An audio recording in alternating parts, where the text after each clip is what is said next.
morning. Kain na. Saan ka galing kagabi? Bakit late ka na nakauwi? Kasi... Oh, Bea. Saan ka pupunta?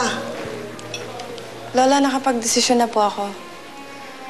Doon po muna ako kay na Daddy titira. Pumayag dyan si Tita Sharon? Paano ka titira doon? Hindi ko po alam. Basta gusto ko lang po makasama si Daddy doon. Kailangan po niya ako eh. Pero tita, makikiusap po sana ako sa inyo. Pwede po bang dito muna si Lola sa inyo? Lola, Ano Lola, ba? huwag kayo magalit sa akin. Ay, naku. Alam mo, hindi ko alam sa'yo. Hindi ka na marunong makinig eh. Hindi ka naman papagsabihan. Diyos ko naman, Apo. Paano ba yan? Alam mo naman, bruha yung Sharon na yun, ano? Malamang na aapihin ka pag tumira ka doon.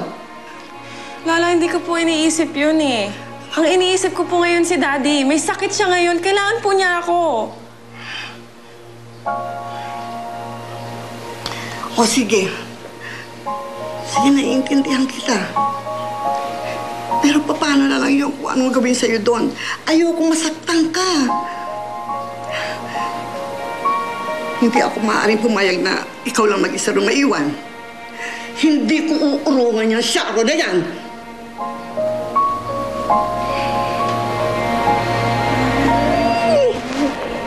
Batang to. Mami, kumain na po ba si Daddy? Hindi po ba siya sasabay sa atin? Can you just shut up, Julia? Just want to eat in peace, pwede ba yun? Ma'am! Ma'am! Napumilit po talagang pumasok eh. Ano kailangan mo? Gusto ko po alagaan ng Daddy ko. Sana po pumayag kayo. Yan ba, Bea? Yan bang pagpapakumbaba? Gaano mo ba ka gustong makasama daddy mo? Ha? Tita, nagmamakaawa po ako sa inyo.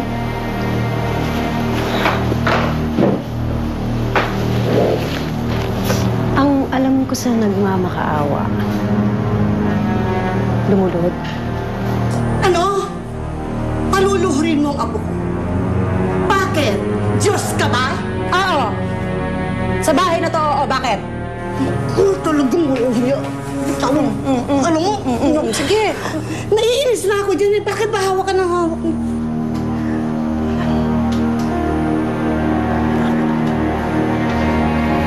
Ano, Bea?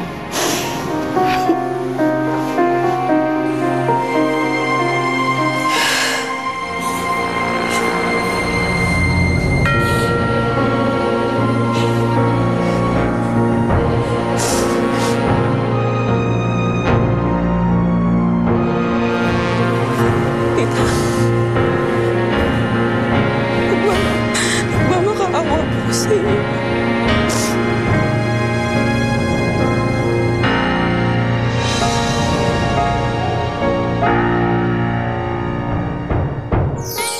Darren, dinalan kita ng food. Tsaka meron ka pa nito dahil doon sa pagpapakabayarin mo sa probinsya. Saan ka naman ba pupunta? Yaya, doon ka na matutulog sa kwarto ni Julia ngayon, okay? Kasi gagamitin ni Bea at ng lola niya yung kwarto mo. Sumusobra ka na. Hindi ka na nakontento na pinaluhod mo ang apo ko sa harap mo.